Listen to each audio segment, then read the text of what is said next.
तो दोस्तों एक बार फिर से स्वागत है आप सभी का आपके अपने favourite English learning channel English with Deepika Kumawat पर। दोस्तों आज के इस वीडियो में हम डिस्कस करने जा रहे हैं द हिंदू एडिटोरियल का वोकैब एनालिसिस। आशा करती हूँ कि आप इन सेशंस के साथ रेगुलरली जुड़ रहे हैं और इनका बेनिफिट भी उठा रहे हैं, क्योंकि इन सेशंस का मकसद है आपकी वोकैब पावर को और ज़्यादा इन्हांस करना।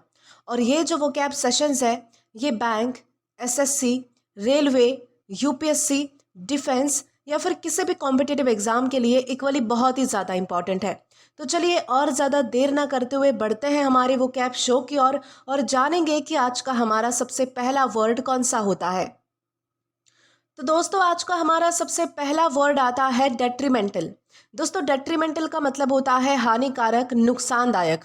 यानी कि डेट्रीमेंटल का मतलब होता है कि कोई ऐसी चीज़ जो किसी इंसान को, किसी के हेल्थ को, किसी के करियर पर या फिर इन्वायरमेंट या फिर किसी भी सिचुएशन को नुकसान पहुंचाए या फिर उस पर बुरा असर डाले।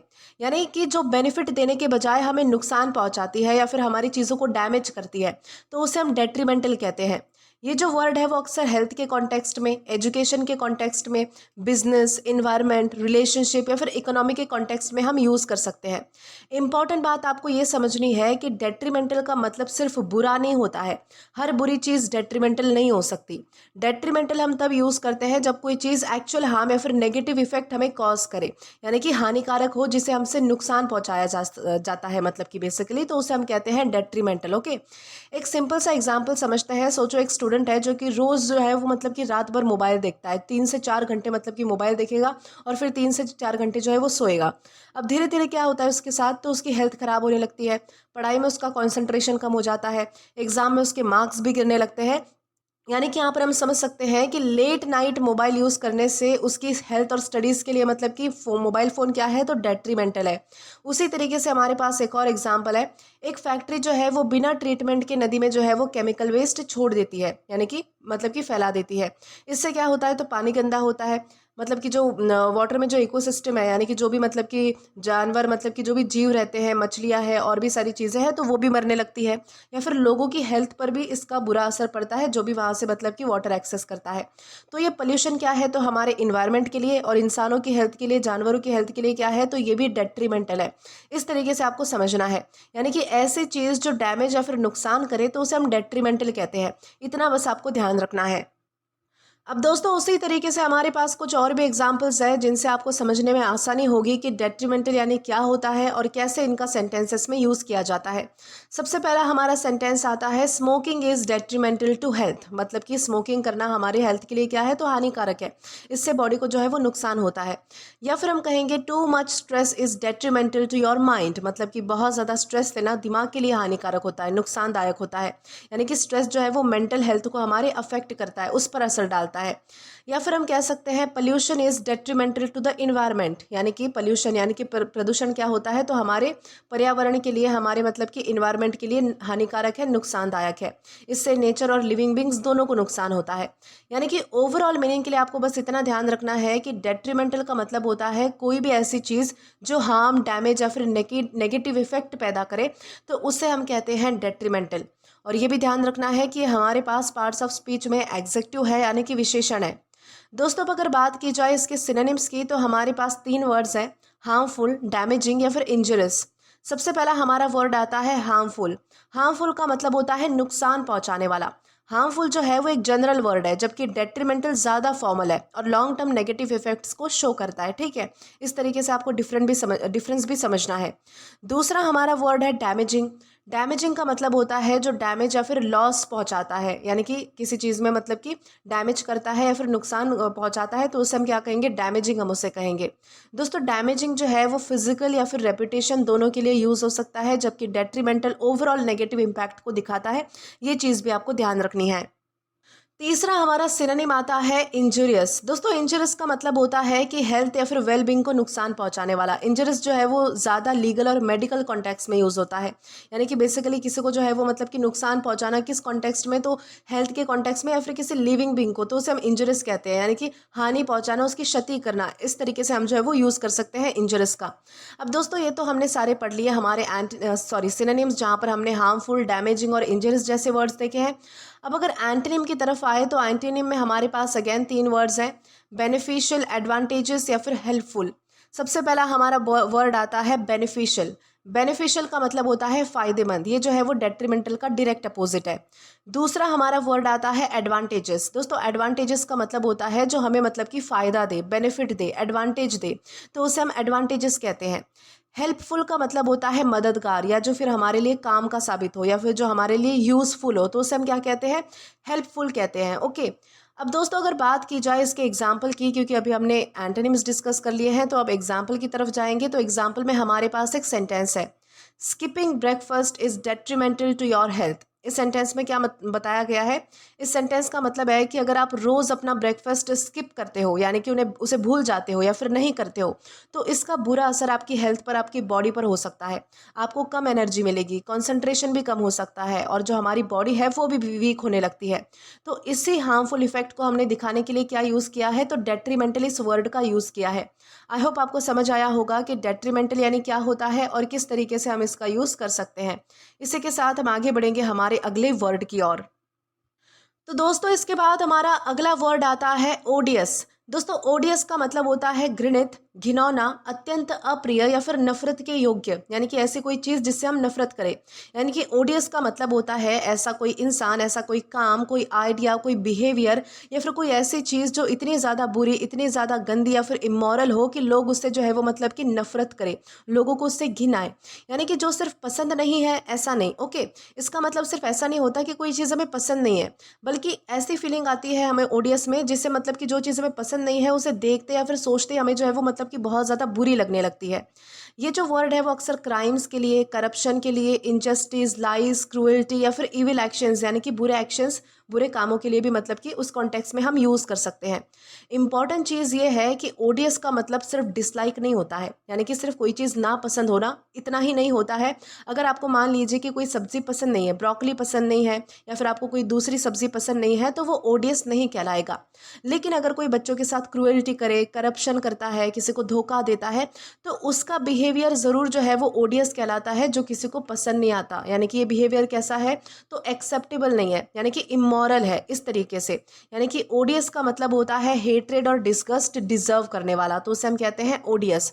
एक एग्जाम्पल समझते हैं। सोचो एक ऑफिसर है, कोई पुलिस ऑफिसर है, जो कि गरीब लोगों की मदद करने के बजाय उनके मदद के बदले में क्या करता है, उनसे रिश्वत लेता है। उसकी वजह से जो है वो लोगों को बहुत ज़्यादा परेशानी होती है। सब लोग उसके बिहेवियर से बहुत ज़्यादा नफरत करते हैं, यानी कि घिन आती है उसके बिहेवियर से सबको। तो ऐसा बिहेवियर क्या है, ओडियस है, जो किसी को पसंद नहीं। ठीक है, उसे हम ओडियस कहेंगे। या फिर एक और एग्जाम्पल है, एक स्कूल में एक स्टूडेंट है जो कि कमज़ोर बच्चों को रोज़ बुली करता है और उन्हें जो है वो रुलाता है, मारता पीटता है, ये सब। ओके, सब स्टूडेंट्स और टीचर उसके बिहेवियर को बहुत ही ज़्यादा बुरा मानते हैं। तो ये बिहेवियर कैसा है, तो ये बिहेवियर भी ओडियस है, यानी कि नफरत के लायक है। ठीक है, इस तरीके से आपको समझना है। यानी कि जैसे बैड स्मेल से दूर लोग भागते हैं, उसी तरीके से ओडियस बिहेवियर से भी लोग क्या करते हैं, नफरत करते हैं। ओडियस का मतलब आप जो है वो ओडर से समझ सकते हैं। ओडर मतलब कि गंदी स्मेल, गंदी स्मेल से हम क्या करते हैं, तो दूर भागते हैं।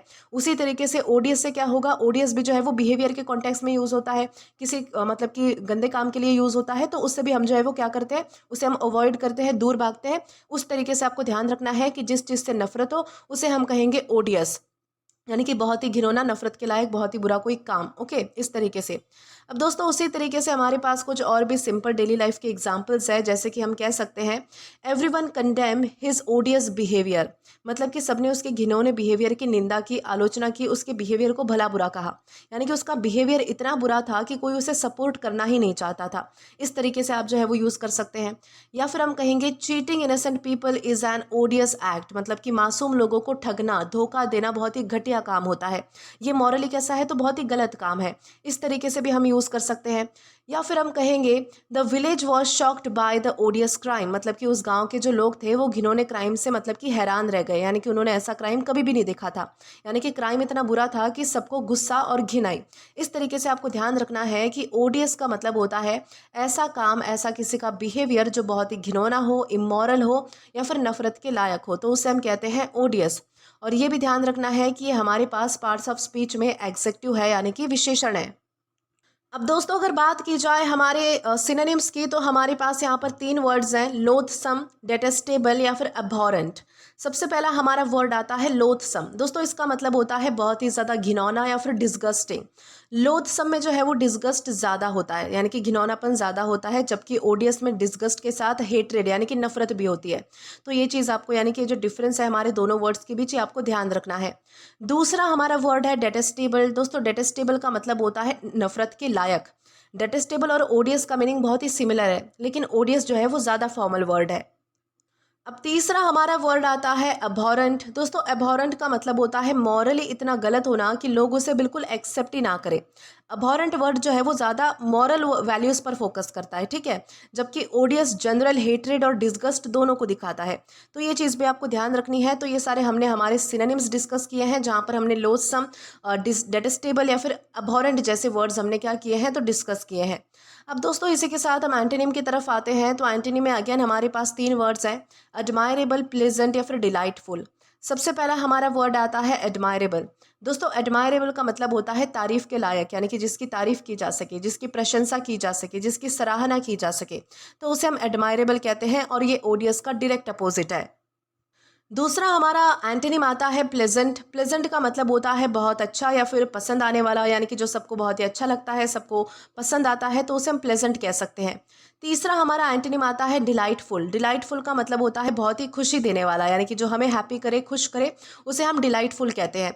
तो ये सारे हमारे क्या है, तो एंटोनिम्स हैं, जहाँ पर हमने एडमायरेबल, प्लेजेंट और डिलाइटफुल जैसे वर्ड्स डिस्कस किए हैं। अब दोस्तों अगर बात की जाए इसके एग्जाम्पल की, तो एग्जाम्पल में हमारे पास यहाँ पर एक सेंटेंस है, lying to innocent people is an odious act. यानी कि सेंटेंस का मतलब है कि मासूम लोगों से झूठ बोलकर उन्हें धोखा देना बहुत ही घिनौना और मॉरली गलत काम होता है। ऐसे काम से क्या करते हैं लोग, नफरत करते हैं और उसे कभी भी सही नहीं मानते, उसे एक्सेप्ट नहीं करते। तो इस तरीके के बिहेवियर को हम जो है वो ओडियस कह पाएंगे। तो इस तरीके से आपको ध्यान रखना है कि ओडियस ये वर्ड क्या है और किस तरीके से हमें इसका अलग अलग सेंटेंसेस में यूज़ करना है। इसी के साथ हम आगे बढ़ेंगे हमारे अगले वर्ड की ओर। तो दोस्तों इसके बाद हमारा अगला वर्ड आता है इन्फेमी। दोस्तों इन्फेमी का मतलब होता है कुख्याति, बदनामी, अपयश या फिर बदनाम होने की स्थिति, उसे हम कहते हैं इन्फेमी। दोस्तों इन्फेमी का मतलब होता है किसी इंसान, काम या फिर घटना का बहुत ही बुरी वजह से मशहूर हो जाना। यानी कि जब कोई जो है वो मतलब कि अच्छे काम के लिए नहीं बल्कि बुरे काम के लिए फेमस हो जाए, यानी कि जब किसी को अच्छे काम की वजह से नहीं बल्कि बुरे काम की वजह से, यानी कि क्राइम, करप्शन, धोखे की वजह से जाना जाए कोई व्यक्ति, तो उसे हम इन्फेमी कहते हैं। इन्फेमी का मतलब जो है वो इस वर्ड में ही छुपा है। फेम का क्या मतलब होता है, फेम का मतलब होता है प्रसिद्धि, यानी कि जब कोई इंसान जो है वो किसी के बीच में बहुत ही ज़्यादा पॉपुलर हो जाता है लोगों के बीच में, तो उसे हम जो है वो प्रसिद्धि कहते हैं, यानी कि फेम कहते हैं। उसी के सामने हमने क्या लगा दिया, इन्फेमी लगा दिया, यानी कि इन्फेमी। ओके, इसमें से फेम का सेंस आता है। इन्फेमी का मतलब होता है बैड फेम, यानी कि बुरी शोहरत, ठीक है। उस तरीके से ये जो वर्ड है वो अक्सर क्रिमिनल्स के लिए, करप्ट लीडर्स के लिए, स्कैंडल्स के लिए, बिट्रेयल्स यानी कि धोखों के लिए, या फिर मतलब कि हिस्टोरिकल क्राइम्स यानी कि जो बहुत ही फेमस क्राइम्स रहे हैं, तो उनके लिए जो है वो हम यूज़ कर सकते हैं इस वर्ड को। दोस्तों इंपॉर्टेंट बात आपको ये ध्यान रखनी है कि इन्फेमी का मतलब जो है वो सिर्फ बदनाम नहीं होना होता है, ठीक है, सिर्फ नॉर्मल सा बदनाम हो जाना ऐसा नहीं होता है इन्फेमी का मतलब। इन्फेमी का मतलब होता है इतना ज़्यादा बदनाम होना कि लोग जब भी उस इंसान को याद करें तो उसके बुरे काम की वजह से याद करें। इस तरीके से बदनाम होता है कोई भी इंसान इन्फेमी में। तो ये भी आपको ध्यान रखना है। जैसे कि इसे और भी अच्छे से समझने के लिए मैं आपको एक एग्जाम्पल देती हूँ। सोचो कि एक बिजनेसमैन है जिसने कि बहुत ही बड़ा मतलब कि फाइनेंशियल स्कैम कर दिया। न्यूज़ चैनल पर, न्यूज़पेपर में, सोशल मीडिया पर, हर जगह पर उसकी ही बात हो रही है।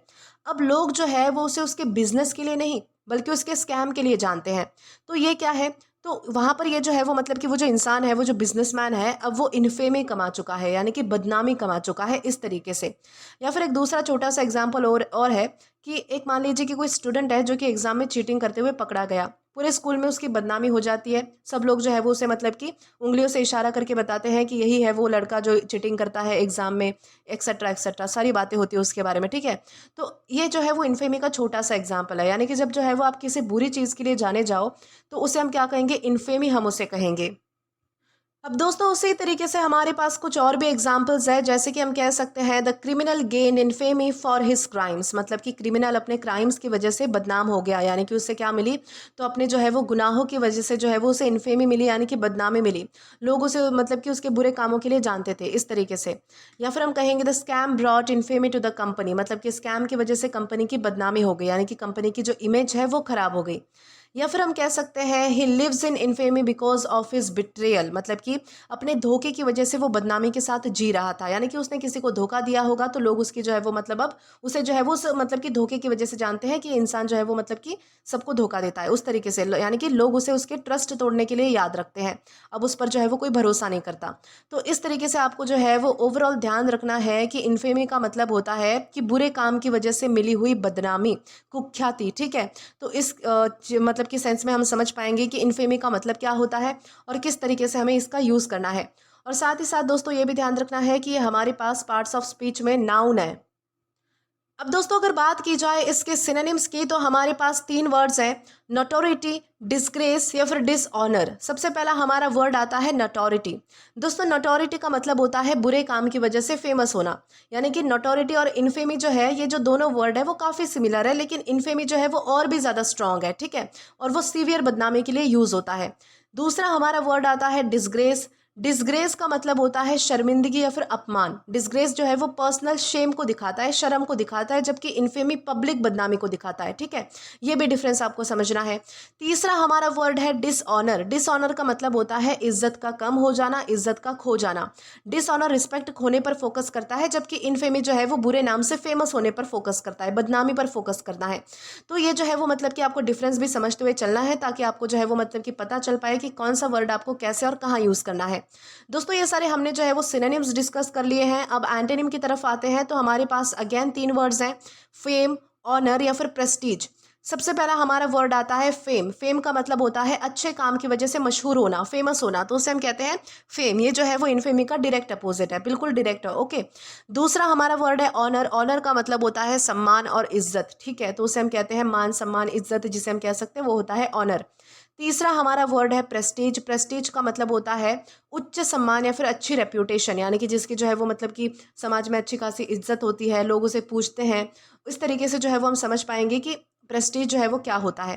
तो ये सारे हमारे क्या है, तो एंटोनिम्स है, जहाँ पर हमने फेम, ऑनर या फिर प्रेस्टीज जैसे वर्ड जो है वो डिस्कस किए हैं। अब दोस्तों अगर बात की जाए इसके एग्जाम्पल की, तो एग्जाम्पल में हमारे पास यहाँ पर सेंटेंस है, the dictator is remembered with infamy. मतलब कि सेंटेंस का मतलब है कि लोग उस डिक्टेटर को उसके अच्छे काम के लिए नहीं बल्कि उसके बुरे और क्रूअल एक्शंस के लिए याद करते हैं, यानी कि उसने अच्छी रेप्यूटेशन नहीं बल्कि बदनामी कमाई है। इसी बुरी शौहरत को हम क्या कहेंगे, इनफेमी कहते हैं, इसलिए हमने यहाँ पर जो है वो मतलब कि इनफेमी का यूज़ किया है। तो आई होप आपको अच्छे से समझ आया होगा कि इनफेमी यानी क्या होती है और किस तरीके से हम जो है वो इसका अलग अलग सेंटेंसेस में यूज़ कर पाएंगे। इसी के साथ हम आगे बढ़ेंगे हमारे अगले वर्ड की ओर। तो दोस्तों इसके बाद हमारा अगला वर्ड आता है एब्सॉल्व। दोस्तों एब्सॉल्व का मतलब होता है दोष मुक्त करना, बरी करना, अपराध या फिर जिम्मेदारी से मुक्त करना, क्षमा करना या फिर छोड़ देना। तो ये सारे जो मीनिंग्स है हम एब्सॉल्व के लिए यूज़ कर सकते हैं। यानी कि सिंपली समझना है कि एब्सॉल्व का मतलब होता है कि किसी इंसान को उसके क्राइम, उसके मिस्टेक, उसके ब्लेम या फिर रिस्पॉन्सिबिलिटी से ऑफिशियली या फिर मॉरली फ्री कर देना। यानी कि जब किसी पर लगा दोष, ब्लेम हटा दिया जाए और उससे कहा जाए कि तुम इस गलती के जिम्मेदार नहीं हो या फिर पात्र नहीं हो, तो उसे एब्सॉल्व करना कहते हैं। ये जो वर्ड है वो अक्सर कोर्ट्स में, पुलिस इन्वेस्टिगेशंस में, रिलीजन्स के लिए या फिर मॉरल रिस्पॉन्सिबिलिटी के कॉन्टेक्स्ट में हम यूज़ कर सकते हैं। इंपॉर्टेंट चीज़ आपको ये समझनी है कि एब्सॉल्व का मतलब फॉरगिव करना, यानी कि माफ़ करना नहीं होता। क्योंकि फॉरगिव करना क्या होता है कि किसी की मिस्टेक के लिए उसे जो है वो माफ़ कर देना, किसी की गलती के लिए उसे माफ़ कर देना, यानी कि गलती हुई है इसलिए उसे माफ़ किया जा रहा है। लेकिन एब्सॉल्व में क्या होता है कि हमें फिक्स पता नहीं होता कि उसकी गलती है या फिर नहीं, उसे जो है वो ब्लेम किया जाता है, ठीक है, डायरेक्टली ब्लेम किया जाता है, उसे जो है वो गिल्टी फील कराया जाता है। लेकिन जब लोगों को सच्चाई पता चलती है कि ये जो है वो मतलब कि उसने ऐसा ऐसा काम नहीं किया था, तब जब उसे जो है वो मतलब कि उस गिल्ट से, उस ब्लेम से फ्री किया जाता है, तब उसे एब्सॉल्व कहते हैं। तो फॉरगिव और एब्सॉल्व में आपको ये डिफरेंस समझना है, यानी कि एब्सॉल्व में सिर्फ माफ़ी नहीं होती है बल्कि उसकी जिम्मेदारी या फिर अक्यूजेशन, यानी कि जो भी आरोप उस पर लगाए गए थे उससे जो है वो हटाना भी शामिल होता है। तो ये भी चीज़ आपको ध्यान रखनी है। इसे और भी अच्छे से समझने के लिए हम एक एग्जाम्पल समझते हैं। सोचो एक ऑफिस में जो है वो मतलब कि 50,000 की चोरी हो जाती है। सभी लोगों को लगता है कि रवि नाम के व्यक्ति ने जो है वो चोरी की होगी, लेकिन बाद में जब सीसीटीवी चेक होता है तो पता चलता है कि रवि ने तो कुछ किया ही नहीं। तो मैनेजर सबके सामने क्या कहता है कि रवि इज़ नॉट रिस्पॉन्सिबल, यानी कि रवि को जो है वो उसके ब्लेम से, यानी कि जो उस पर आरोप लगाया गया था, जो उस पर दोष लगाया गया था, उससे क्या कर दिया गया है, एब्सॉल्व कर दिया गया है। यानी कि अगर उसकी गलती होती है और फिर उसको माफ़ कर दिया होता तो उसे हम फगीव कहते, लेकिन यहाँ पर उसकी कोई गलती नहीं थी, किसी को कुछ पता नहीं था, लेकिन फिर भी उस पर जो है वो ब्लेम लगाया गया, आरोप लगाया गया, और उसके बाद में जब पता चली सच्चाई कि उसकी गलती नहीं थी, तब उस पर जो ब्लेम है वो फिर से हटा दिया गया। तो क्योंकि ऐसा हुआ, इसलिए हम जो है वो एब्सॉल्व का यूज़ करेंगे। एक और एग्जाम्पल है, मान लीजिए कि कोर्ट में किसी अक्यूज्ड के, यानी कि किसी आरोपित इंसान के अगेंस्ट जो है वो सबूत नहीं मिलते, यानी कि उसे जो है वो गलत प्रूफ करने के लिए कोई मतलब कि प्रूफ ही नहीं मिलता, कोई सबूत ही नहीं मिलता, तो जज कहते हैं कि वो गिल्टी नहीं है। तो कोर्ट ने उसे क्या कर दिया है, तो एब्सॉल्व कर दिया है। पहले उस पर जो है वो आरोप लगाया गया, इसलिए उसे जो है वो सबके सामने पेश किया गया, लेकिन जब पता चलता है कि वो गिल्टी ही नहीं है तो उस पर जो है वो सारे जो आरोप है वो हटा दिए गए। तो इस तरीके से आपको समझना है कि एब्सॉल्व यानी क्या होता है। यानी कि एब्सॉल्व का मतलब होता है ब्लेम को हटा देना, किसी किसी दोष या फिर जिम्मेदारी से मुक्त कर देना किसी व्यक्ति को, तो उसे हम कहते हैं एब्सॉल्व करना। अब दोस्तों उसी तरीके से हमारे पास कुछ और भी एग्जांपल्स हैं जिन्हें हम डिस्कस करके समझेंगे कि एब्सॉल्व जो है वो सेंटेंसेस में कैसे यूज़ किया जा सकता है, या फिर इसका मीनिंग जो है वो सेंटेंस के अकॉर्डिंग क्या होता है। जैसे कि हमारे पास सबसे पहला सेंटेंस आता है, द जज एब्सॉल्व द अक्यूज्ड, मतलब कि जज ने क्या किया कि आरोपी को जो है वो दोष मुक्त कर दिया, यानी कि उसे जो है वो मतलब कि छोड़ दिया। यानी कि कोर्ट को उसके खिलाफ जो है वो कोई सबूत नहीं मिले तो उसे क्या करना पड़ा, तो उसके ब्लेम से जो है वो मतलब कि मुक्त करना पड़ा। या फिर हम कहेंगे the teacher absolve him of the mistake, यानी कि मतलब कि टीचर ने उसकी गलती का जिम्मेदारी, मतलब कि उसकी गलती जो है वो मतलब कि नहीं मानी, उसे जो है वो गलती का जिम्मेदार नहीं माना, इस तरीके से, यानी कि गलती किसी और की थी। तो ये भी आपको है वो मतलब कि ध्यान रखना है। इसके बाद है nothing can absolve him of his responsibility, यानी कि मतलब कोई भी चीज़ उसे उसकी जिम्मेदारी से मुक्त नहीं कर सकती। इस केस में जो है वो मतलब कि वो ही रिस्पॉन्सिबल है, उसे ही जो है वो मतलब कि वो सारी रिस्पॉन्सिबिलिटीज़ उठानी पड़ेगी। तो इस तरीके से आपको ध्यान रखना है कि एक बार मैं आपको फिर से बता दूं, ओवरऑल मीनिंग में आपको ध्यान रखना है कि एब्सॉल्व का मीनिंग होता है किसी को ब्लेम, गिल्ट या फिर रिस्पॉन्सिबिलिटी से फ्री कर देना, तो उसे हम कहते हैं एब्सॉल्व। दोस्तों साथ ही साथ आपको ये भी ध्यान रखना है कि हमारे पास पार्ट्स ऑफ स्पीच में वर्ब है, यानी कि क्रिया है। सिनोनिम्स के बाद अगले पास है एक्विट, एक्सोनरेट या फिर पार्डन। सबसे पहला हमारा वर्ड आता है एक्विट। एक्विट का मतलब होता है कोर्ट द्वारा किसी को दोष मुक्त घोषित करना। एक्विट जो है वो सिर्फ लीगल केसेस में यूज होता है, जबकि एब्सॉल्व लीगल और मॉरल दोनों कॉन्टेक्स्ट में हम यूज कर सकते हैं। दूसरा हमारा वर्ड है एक्सोनरेट। एक्सोनरेट का मतलब होता है सबूत के बेसिस पर किसी को ब्लेम से फ्री कर देना। एक्सोनरेट जो है वो एविडेंस पर, यानी कि सबूत पर फोकस करता है, जबकि एब्सॉल्व जो है वो ब्लेम या फिर गिल्ट हटाने पर फोकस करता है। तीसरा हमारा वर्ड आता है पार्डन। पार्डन का मतलब होता है पनिशमेंट को माफ कर देना। पार्डन में इंसान गिल्टी हो सकता है, लेकिन पनिशमेंट जो है वो माफ हो सकती है। एब्सॉल्व में जो है वो ब्लेम ही हटा दिया जाता है। तो इस तरीके से आपको ध्यान रखना है।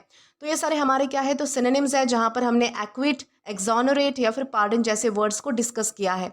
अब हमारा एंटोनिम डिस्कस करें तो एंटोनिम में हमारे पास है ब्लेम, अक्यूज या फिर कंडेम। सबसे पहला हमारा वर्ड आता है ब्लेम।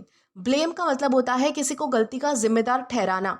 ये एब्सॉल्व का जो है वो डायरेक्ट अपोजिट है, तो उसे हम क्या कहेंगे, ब्लेम करना हम उसे कहेंगे। अक्यूज का मतलब होता है किसी पर आरोप लगाना, और कंडेम का मतलब होता है किसी को गलत ठहरा कर उसकी निंदा या फिर उसको मतलब कि पनिशमेंट देना, उसको भला बुरा कहना, उसकी आलोचना करना, टिप्पणियां करना या फिर उसे सजा देना, तो उसे हम कंडेम करना कह सकते हैं। तो ये सारे हमारे क्या है, तो एंटोनिम्स है, जहां पर हमने ब्लेम, अक्यूज और कंडेम जैसे वर्ड्स को डिस्कस किया है। अब दोस्तों अगर बात की जाए इसके एग्जाम्पल की, तो एग्जाम्पल में हमारे पास एक सेंटेंस है, the evidence absolve him of all charges. मतलब कि इसका सेंटेंस का मतलब क्या है कि जो सबूत मिले उन्होंने प्रूव कर दिया कि वो इंसान जो है वो दोषी नहीं है, आरोपी नहीं है, इसीलिए उस पर लगाए गए जो सारे जो आरोप थे, जितने भी मतलब कि सारे जो एक्यूजेशन थे, वो हटा दिए गए। यहाँ पर एब्सॉल्व का मतलब ही है उसे ब्लेम और चार्जेस से पूरी तरीके से मुक्त कर देना, इसलिए हमने यहाँ पर जो है वो एब्सॉल्व का सही जगह पर यूज़ किया है। आई होप आपको अच्छे से समझ आया होगा कि एब्सॉल्व यानी क्या होता है और कैसे हम इसका यूज़ कर सकते हैं। इसी के साथ हम आगे बढ़ेंगे हमारे अगले वर्ड की ओर। अब दोस्तों इसके बाद हमारा अगला वर्ड आता है रेवरेंस। दोस्तों इसका मतलब होता है अनादर, असम्मान, श्रद्धा का अभाव या फिर अपमानजनक रवैया रखना। यानी कि रेवरेंस का मतलब होता है कि किसी ऐसे व्यक्ति, चीज़ या फिर परंपरा, धर्म, कानून या फिर अथॉरिटी के प्रति रिस्पेक्ट ना दिखाना, जिससे आमतौर पर लोग जो है वो रिस्पेक्ट देते हैं। यानी जब कोई इंसान जानबूझकर या फिर लापरवाही से डिसरिस्पेक्टफुल बिहेवियर रखे तो उसे अरेवरेंस कहते हैं। ये जो वर्ड है वो अक्सर टीचर्स के लिए, पेरेंट्स के लिए, जजेस के लिए, नेशनल सिंबल्स के लिए, रिलीजियस प्लेसेस के लिए, ट्रेडिशंस और हमारे जो बड़े बुजुर्ग लोग होते हैं एल्डर्स के लिए यूज़ हो सकता है जब उन्हें रिस्पेक्ट नहीं दी जाती है जानबूझकर, तो उसे हम कहते हैं रेवरेंस। दोस्तों इंपॉर्टेंट चीज़ आपको ध्यान रखनी है कि रेवरेंस का मतलब सिर्फ रूड होना नहीं होता है, ठीक है। रूड का क्या मतलब होता है? रूड का मतलब होता है बदतमीजी से बात करना, लेकिन रेवरेंस का मतलब होता है किसी रिस्पेक्टेड पर्सन या फिर चीज़ के प्रति सम्मान की कमी दिखाना। हर इर्रेवरेंट बिहेवियर रूड हो सकता है, लेकिन हर रूड बिहेवियर इर्रेवरेंस नहीं हो सकता। ये भी चीज़ आपको ध्यान रखनी है। जैसे कि इसे समझने के लिए हमारे पास जो है वो एक एग्जाम्पल है कि सोचो जो है वो स्कूल की असेंबली चल रही है, प्रिंसिपल जो है वो वहाँ पर स्पीच दे रहे हैं और एक स्टूडेंट है जो कि उनकी बात सुन नहीं रहा। उनकी बात को सुनने के बजाय वो ज़ोर ज़ोर से हंस रहा है, उनका मजाक उड़ा रहा है। तो ये जो है वो सिर्फ बदतमीजी नहीं है, ये सिर्फ रूड होना नहीं है, बल्कि रेवरेंस है, क्योंकि वहाँ पर जो है वो उनके प्रति रिस्पेक्ट की कमी दिखाई गई है उस स्टूडेंट के द्वारा। या फिर हम कह सकते हैं कि कोई इंसान किसी मंदिर या फिर गुरुद्वारा में जाकर जानबूझकर मजाक करे, लोगों की आस्था का अपमान करे, तो उसे भी हम जो है वो रेवरेंस कहेंगे, क्योंकि यहाँ पर जो है वो किसी रिलीजियस प्लेस का जो है वो मतलब कि मजाक उड़ाया गया है या फिर उसकी तरफ जो है वो रिस्पेक्ट शो नहीं की है, जहाँ पर नॉर्मली सभी लोग जो है वो रिस्पेक्ट शो करते हैं। तो इस तरीके से आपको ध्यान रखना है कि रेवरेंस यानी क्या होता है। रेवरेंस का मतलब होता है किसी रिस्पेक्टेड व्यक्ति या फिर चीज़ का अनादर करना, उसे हम कहते हैं रेवरेंस।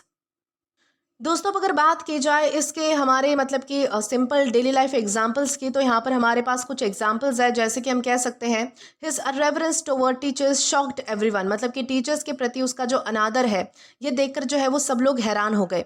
यानी कि उसने जो है वो रिस्पेक्ट नहीं दिखाई, यानी कि जहाँ पर लोग टीचर्स की सब मतलब कि रिस्पेक्ट करते हैं तो उसने क्या किया, तो उनका अनादर किया। या फिर हम कहेंगे the child showed a reverence during the ceremony, मतलब कि सेरेमनी के दौरान बच्चे ने असम्मानजनक बिहेवियर किया, मतलब कि उसने सीरियस एटमॉस्फेयर की रिस्पेक्ट नहीं की। नॉर्मली क्या करते हैं सब लोग, मतलब कि जहाँ पर कोई मतलब कि फॉर्मल मीटिंग्स होती है, कोई सेरेमनी होती है, हम बिल्कुल शांत बैठते हैं, उसकी इज्जत करते हैं। लेकिन उस बच्चे ने क्या किया, तो मतलब कि और सारी चीज़ों को मतलब उन सारी चीज़ों को बिगाड़ दिया। उसने ऐसा नहीं किया, उसका मतलब कि डिसरिस्पेक्ट किया। तो इस तरीके से आपको ध्यान रखना है। या फिर हम कहेंगे a reverence of the law can harm society, मतलब कि कानून के अनादर की वजह से समाज के लिए जो है वो मतलब कि ये चीज़ क्या है, तो बहुत ही नुकसानदायक है। यानी कि अगर आप जो है वो कानून को फॉलो ही नहीं करोगे, लॉ को फॉलो नहीं करोगे, उसकी इज्जत नहीं करोगे, तो क्या होगा, तो आपको ही नुकसान होगा। यानी कि जब लोग लॉ की रिस्पेक्ट नहीं करते तो प्रॉब्लम्स जो है वो बढ़ जाती है। इस तरीके से आपको ध्यान रखना है कि रेवरेंस का मतलब होता है किसी रिस्पेक्टेड पर्सन, प्लेस या फिर ट्रेडिशन के प्रति रिस्पेक्ट की कमी दिखाना या फिर उसका अनादर करना, तो उसे हम कहते हैं रेवरेंस। और ये भी ध्यान रखना है कि हमारे पास पार्ट्स ऑफ स्पीच में नाउन है। अब दोस्तों अगर बात की जाए इसके सिनोनिम की, तो सिनोनिम में हमारे पास 3 वर्ड्स हैं, डिसरिस्पेक्ट, इंसॉलेंस या फिर इम्प्यूडेंस। सबसे पहला हमारा वर्ड आता है डिसरिस्पेक्ट। डिसरिस्पेक्ट का मतलब होता है किसी का सम्मान ना करना। डिसरिस्पेक्ट ये एक जनरल वर्ड है, जबकि इर्रेवरेंस स्पेशली उन लोगों या फिर उन चीज़ों के लिए यूज़ होता है जो रिस्पेक्ट डिजर्व करते हैं, ठीक है। डिसरिस्पेक्ट हम किसी भी मतलब की जनरल चीज़ के लिए यूज़ कर सकते हैं, लेकिन इर्रेवरेंस जो है वो हम तभी यूज़ करते हैं जब लोग नॉर्मली यानी कि बाकी सब लोग जो है वो किसी चीज़ की रिस्पेक्ट कर रहे हैं और सिर्फ आप नहीं कर रहे हो। तो उस तरीके से आपको जो है वो डिसरिस्पेक्ट और इरेवरेंस के बीच का डिफरेंस समझना है। दूसरा हमारा वर्ड आता है इंसॉलेंस। दोस्तों इंसॉलेंस का मतलब होता है बदतमीजी और इंसल्टिंग बिहेवियर। इंसॉलेंस ज़्यादा डायरेक्ट रूड बिहेवियर को दिखाता है, जबकि इरेवरेंस रिस्पेक्ट की कमी को दिखाता है। तीसरा हमारा वर्ड है इम्प्यूडेंस। इम्प्यूडेंस का मतलब होता है बेशर्मी या फिर ढिठाई के साथ जो है वो मतलब कि बदतमीजी करना। ढीठ होकर, बहुत बहुत ही मतलब कि जिद्दी होकर जो है वो किसी के साथ बदतमीजी करना, तो उसे हम इम्प्यूडेंस कहते हैं। इम्प्यूडेंस में जो है वो शेमलेसनेस भी होती है, बेशर्मी भी होती है, जबकि इरेवरेंस में रिस्पेक्ट का अभाव मेन पॉइंट होता है। तो ये चीज़ आपको ध्यान रखनी है। तो ये सारे हमने जो वर्ड्स हैं वो सिनोनिम्स में डिस्कस किए हैं, जो कि थे डिसरिस्पेक्ट, इंसॉलेंस या फिर इम्प्यूडेंस। अब दोस्तों अगर बात की जाए इसके एंटोनिम की, तो एंटोनिम में हमारे पास अगेन 3 वर्ड्स हैं, रेवरेंस, रिस्पेक्ट या फिर एस्टीम। पहला हमारा वर्ड है रेवरेंस। रेवरेंस का मतलब होता है गहरा सम्मान या फिर श्रद्धा रखना। ये जो है वो इररेवरेंस का जो है वो मतलब कि डायरेक्ट अपोजिट है, जहाँ पर इररेवरेंस में जो है वो हम किसी सम्मानीय चीज़ की जो है वो बेइज्जती कर रहे थे या फिर जो है वो उसके प्रति अनादर दिखा रहे थे, तो रेवरेंस में हम क्या कर रहे हैं कि गहरा सम्मान दिखा रहे हैं या फिर श्रद्धा रख रहे हैं उस चीज़ में। तो ये बिल्कुल मतलब कि डायरेक्ट अपोजिट कहलाता है। दूसरा हमारा वर्ड है रिस्पेक्ट। रिस्पेक्ट का मतलब होता है किसी को इज्जत देना, किसी का सम्मान करना, मान सम्मान करना, तो उसे हम रिस्पेक्ट कहते हैं। एस्टीम का मतलब होता है बहुत उच्च सम्मान देना, एक तरीके से प्रेस्टीज के सेंस में भी हम जो है वो एस्टीम का यूज़ कर सकते हैं। तो ये सारे हमारे क्या है, तो एंटोनिम्स है, जहाँ पर हमने रेवरेंस, रिस्पेक्ट और एस्टीम जैसे वर्ड्स को डिस्कस किया है। अब दोस्तों यहाँ तक तो हमने जो है वो हमारे एंटोनिम्स को डिस्कस कर लिया है। अब अगर बात की जाए हमारे एग्जाम्पल की, तो एग्जाम्पल में हमारे पास एक सेंटेंस है, his irreverence toward his elders upsets the family. यानी कि इसका मतलब क्या है कि इस सेंटेंस का मतलब है कि उसने अपने बड़ों के साथ रिस्पेक्ट से बात नहीं की और उनका अनादर किया, यानी कि उनकी रिस्पेक्ट नहीं की, और इसी बिहेवियर की वजह से पूरी फैमिली दुखी और नाराज हो गई। यानी कि रिस्पेक्ट की कमी यहाँ पर मतलब कि इररेवरेंस कहलाती है। तो इस तरीके से आपको ध्यान रखना है कि इररेवरेंस यानी क्या है और कैसे हम इसका अलग अलग सेंटेंसेस में यूज़ कर सकते हैं। इसी के साथ हम आगे बढ़ेंगे हमारे अगले वर्ड की ओर। अब दोस्तों अगर इसके बाद हमारे अगले वर्ड को डिस्कस किया जाए तो हमारा वर्ड आता है डिमेंट। दोस्तों डिमेंट का मतलब होता है पागल बना देना, मानसिक रूप से असंतुलित कर देना, विवेकहीन बना देना, यानी कि सोचने समझने की कैपेसिटी को जो है वो मतलब कि खराब कर देना।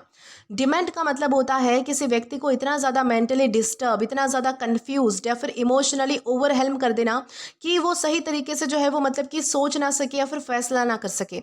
यानी कि उसकी सोचने समझने की जो क्षमता है, जो मेंटल बैलेंस है, वो अगर प्रभावित हो जाए, वो अगर मतलब कि अफेक्ट हो जाए, तो उसे हम डिमेंट होना कहते हैं। ये जो वर्ड है वो मॉडर्न इंग्लिश में बहुत ही कम यूज़ होता है, बल्कि आपको जो है वो ज़्यादातर लिटरेरी इंग्लिश में, यानी कि जो साहित्यिक इंग्लिश होती है लिटरेचर वाली, उसमें आपको जो है वो उनके टेक्स्ट में आपको ज़्यादा देखने को मिलेगा। दोस्तों इंपॉर्टेंट चीज़ आपको ये समझनी है कि डिमेंट, ये जो वर्ड है ना, ये डिमेंशिया से काफ़ी सिमिलर है। डिमेंशिया क्या है, तो ये एक नाउन है, जबकि हमारा जो डिमेंट है ये वर्ब है। डिमेंट का क्या मतलब होता है, किसी को मेंटली डिस्टर्ब कर देना या फिर पागल बनाना। जबकि डिमेंशिया ये जो है ये नाउन है और इसका मतलब होता है ये एक बीमारी है एक तरीके की। ये एक मेडिकल कंडीशन है जिसमें मेमोरी और थिंकिंग एबिलिटी जो है वो धीरे धीरे कम हो जाती है, यानी कि याददाश्त जो है वो धीरे धीरे जाने लगती है। तो दोनों रिलेटेड है, ठीक है, एक दूसरे से जुड़े हुए हैं लेकिन सेम नहीं है, ये भी चीज़ आपको ध्यान रखनी है। डिमेंट अलग है, डिमेंशिया अलग है। एक सिंपल सा एग्जांपल समझते हैं। सोचो किसी इंसान को एक ही दिन में बहुत सारी बुरी खबर मिलती है, जैसे कि उसकी जॉब चली गई है, पैसों का नुकसान हो गया है, फैमिली में भी प्रॉब्लम आ गई है, किसी रिश्तेदार की डेथ भी हो गई है। तो वो इन सारी चीज़ों को देखकर इतना ज़्यादा स्ट्रेस में आ जाता है कि वो ठीक से सोच नहीं पाता कि क्या करना चाहिए क्या नहीं करना चाहिए। तो हम कह सकते हैं कि ये जो सारे इवेंट्स है, इन सारे इवेंट्स ने उसे क्या कर दिया, तो डिमेंड कर दिया।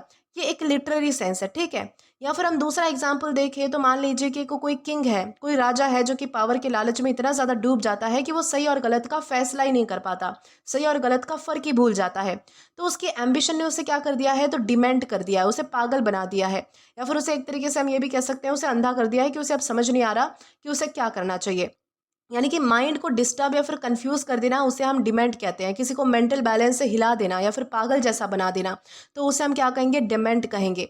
अब दोस्तों उसी तरीके से हमारे पास कुछ एग्जांपल्स है, जैसे कि हम कह सकते हैं grief seemed to dement him, मतलब कि दुख ने उसे मेंटली बहुत ही डिस्टर्ब कर दिया, वो नॉर्मल तरीके से सोच ही नहीं पा रहा था। इस तरीके से भी हम जो है वो सेंटेंस में यूज कर सकते हैं। या फिर दूसरा एग्जाम्पल है फियर कैन डेमेंट अ पीपल, यानी सॉरी अ पर्सन, मतलब कि बहुत ज़्यादा डर इंसान का मेंटल बैलेंस बिगाड़ सकता है। एक्सट्रीम फियर से डिसीजन मेकिंग जो है वो, हमारी पावर जो है वो अफेक्ट हो सकती है।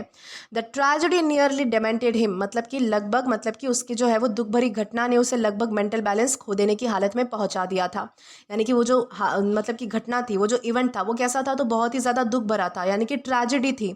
और उस घटना ने जो है वो लगभग उसकी मेंटल बैलेंस को खराब कर ही दिया था, यानी कि वो इमोशनली पूरी तरीके से टूट चुका था। तो इस तरीके से हम जो है वो मतलब कि डेली लाइफ में भी जो है वो मतलब कि डेमेंट इस वर्ड का यूज़ कर सकते हैं। अभी आपको मैंने जैसे बताया उस तरीके से आपको यूज़ करना है।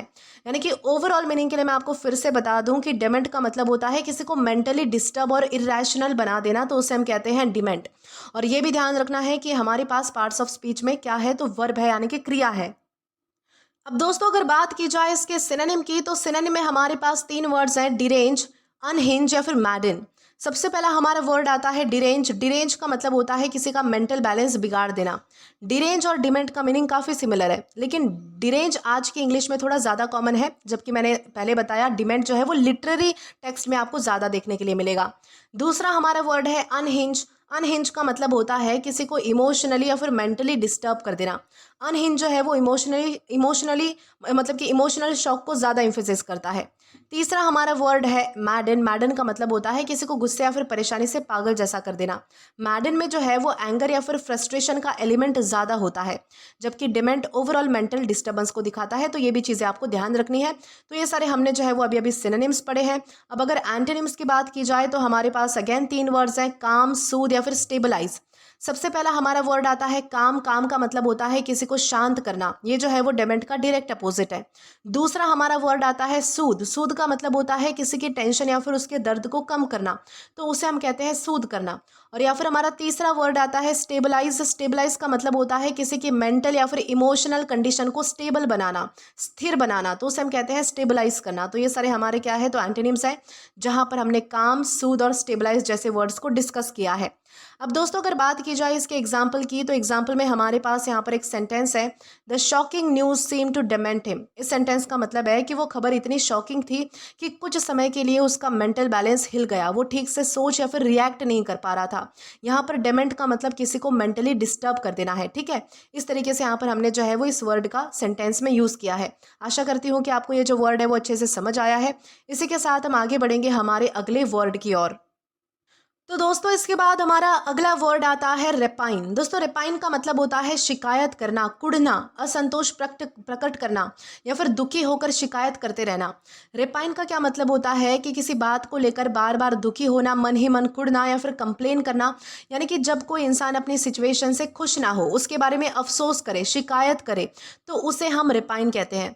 दोस्तों इसमें सिर्फ जो है वो कंप्लेन करने का सेंस नहीं होता है, बल्कि रेपाइन का मतलब होता है कि जब आप सैड भी होते हो, डिससेटिस्फाई भी होते हो किसी चीज़ से, और साथ साथ जो है वो कंप्लेन भी करते हो, तब जो है वो हम इस कॉम्बिनेशन को क्या कहते हैं, तो रेपाइन करना कहते हैं।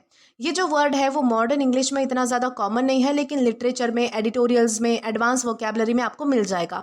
इंपॉर्टेंट चीज़ आपको ये ध्यान रखनी है कि रेपाइन का मतलब सिर्फ कंप्लेन करना नहीं होता, यानी कि सिर्फ शिकायत करना नहीं होता है, क्योंकि कंप्लेन का मतलब क्या होता है, किसी प्रॉब्लम की शिकायत करना, कोई प्रॉब्लम है तब आप जो है वो शिकायत कर रहे हो। लेकिन रेपाइन का क्या मतलब है कि दुखी होकर अफसोस के साथ बार बार शिकायत करना, यानी कि प्रॉब्लम ना भी हो तो भी शिकायत करना, यानी कि रेपाइन में इमोशनल डिससेटिस्फैक्शन भी होती है, ये चीज़ आपको ध्यान रखनी है। जैसे कि इस चीज़ को हम जो है वो एग्जाम्पल के साथ समझते हैं। सोचो मान लीजिए कि कोई दो स्टूडेंट है जो कि एग्जाम देते हैं और दोनों की जो है वो 85 मार्क्स आते हैं। पहला स्टूडेंट जो है वो बहुत ही ज़्यादा खुश है, यानी कि सेटिस्फाइड है, जो उसे मिला है, जितना उसे मिला है उसमें। दूसरा स्टूडेंट जो है वो रोज़ कहता है कि काश मुझे 90 मार्क्स मिल जाते, मेरी किस्मत ही ख़राब है, ये उसकी ज़ुबान पर होता है। तो वो बार बार इस बात का अफसोस करता रहता है, यानी कि वो क्या कर रहा है, तो अपनी सिचुएशन पर, यानी कि उसकी जो अभी अभी कंडीशन है उस पर ज़्यादा अफसोस कर रहा है, यानी कि उसको लेकर ज़्यादा दुखी है। तो वो क्या कर रहा है, तो रिपाइन कर रहा है, यानी कि अपनी, यानी कि करंट कंडीशन को लेकर जो है वो शिकायत कर रहा है, ब्लेम कर रहा है उसे, तो उसे हम रिपाइन करना कहेंगे। या फिर हमारे पास एक और एग्जाम्पल है, मान लीजिए कि किसी एम्प्लॉय को जो है वो बहुत ही मतलब कि टाइम से प्रमोशन नहीं मिल रही है, तो वो रोज़ ऑफिस में इसी बात की शिकायत करता रहता है और दुखी रहता है, यानी कि वो अपनी क्या कर रहा है, तो यानी कि जो मतलब कि करंट कंडीशन है उसकी, जो करंट स्टेट है उसको लेकर जो है वो बहुत ही ज़्यादा अफसोस कर रहा है, तो उसे हम क्या कहेंगे कि वो रिपाइनिंग कर रहा है। यानी कि रिपाइनिंग का मतलब होता है बार बार दुख या फिर अफसोस में कंप्लेन करना, दुखी होकर बार बार शिकायत करना, अफसोस करना, तो उसे हम क्या कहेंगे, रिपाइन करना हम उसे कहेंगे। अब दोस्तों उसी तरीके से हमारे पास जो है वो कुछ और भी एग्जांपल्स है, जिससे आपको ये जो वर्ड है वो और भी अच्छे से समझ आएगा। जैसे कि हम कह सकते हैं don't repine over small failures, मतलब कि छोटी छोटी फेल्यूर्स पर बार बार अफसोस मत करो, ओके, आगे बढ़ो और सीखो, इस तरीके से। ही रिपाइंड अबाउट हिज बैड लक, मतलब कि वो अपनी बुरी किस्मत की शिकायत करता रहता है, यानी कि वो हमेशा दुखी और डिससेटिस्फाइड रहता है कि मेरी ही किस्मत बुरी क्यों है। या फिर हम कहेंगे she never repines about her problems, मतलब कि वो अपनी प्रॉब्लम्स को लेकर कभी भी बार बार शिकायत नहीं करती। वो कैसी रहती है, तो उसका पॉजिटिव एटीट्यूड है, पॉजिटिव रहती है वो हमेशा। यानी कि ओवरऑल मीनिंग के लिए मैं आपको फिर से बता दूं कि रिपाइन का मतलब होता है दुखी होकर या फिर अफसोस के साथ लगातार शिकायत करना, सिर्फ नॉर्मल शिकायत करना नहीं, बल्कि दुखी होकर या फिर अफसोस के साथ शिकायत करना, तो उसे हम कहते हैं रिपाइन। और ये भी ध्यान रखना है कि हमारे पास पार्ट्स ऑफ स्पीच में वर्ब है, यानी कि क्रिया है। अब दोस्तों अगर बात की जाए इसके सिनोनिम्स की, तो हमारे पास तीन वर्ड्स हैं, कंप्लेन, लैमेंट या फिर ग्रम्बल। पहला हमारा वर्ड आता है कंप्लेन। कंप्लेन का मतलब होता है किसी बात की शिकायत करना। कंप्लेन एक जनरल वर्ड है, अगर आपको कोई प्रॉब्लम है तो आप जो है वो कंप्लेंट करते हो। लेकिन रिपाइन में जो है वो सैडनेस और रिग्रेट भी होती है, किसी, या मतलब कि इवेंट का, किसी चीज़ का आपको अफसोस होता है बेसिकली, कि ये मेरे साथ क्यों हो रहा है या फिर ऐसा क्यों नहीं हो रहा, इस तरीके से। दूसरा हमारा वर्ड है लैमेंट। लैमेंट का मतलब होता है किसी लॉस, यानी कि किसी, मतलब कि किसी चीज़ के चले जाने पर, खो जाने पर, दुख पर, मतलब कि गहरा शोक या फिर अफसोस जताना। लैमेंट ज़्यादा डीप सॉरो को दिखाता है, बहुत ज़्यादा मतलब कि डीप दुख को दिखाता है, जबकि रेपाइन डिसैटिस्फैक्शन और कंप्लेनिंग को दिखाता है। तो ये भी चीज़ आपको ध्यान रखनी है। तीसरा वर्ड है हमारा ग्रम्बल। ग्रम्बल का मतलब होता है बड़बड़ाना या फिर नाराज़गी जताना। ग्रम्बल में जो है वो हल्की कंप्लेंट होती है, जबकि रेपाइन में इमोशनल डिसअपॉइंटमेंट ज़्यादा होता है। तो ये चीज़ आपको ध्यान रखनी है। तो ये सारे हमारे क्या है, तो सिनोनिम्स है जहाँ पर हमने कंप्लेन, लैमेंट या फिर ग्रम्बल जैसे वर्ड्स को डिस्कस किया है। अब अगर एंटोनिम की तरफ आए तो एंटोनिम में हमारे पास है रिजॉइस, बी कंटेंट या फिर एक्सेप्ट। पहला हमारा वर्ड आता है रिजॉइस। रिजॉइस का मतलब होता है खुश होना, सेलिब्रेट करना। तो ये रेपाइन का डायरेक्ट अपोजिट है। दूसरा हमारा वर्ड आता है बी कंटेंट। बी कंटेंट का मतलब क्या है कि जितना आपके पास है उतने में खुश रहना, यानी कि जो है उसमें संतुष्ट रहना, तो उसे हम कहते हैं कंटेंट। कंटेंट का मतलब होता है सेटिस्फाई रहना, संतुष्ट रहना। ओके।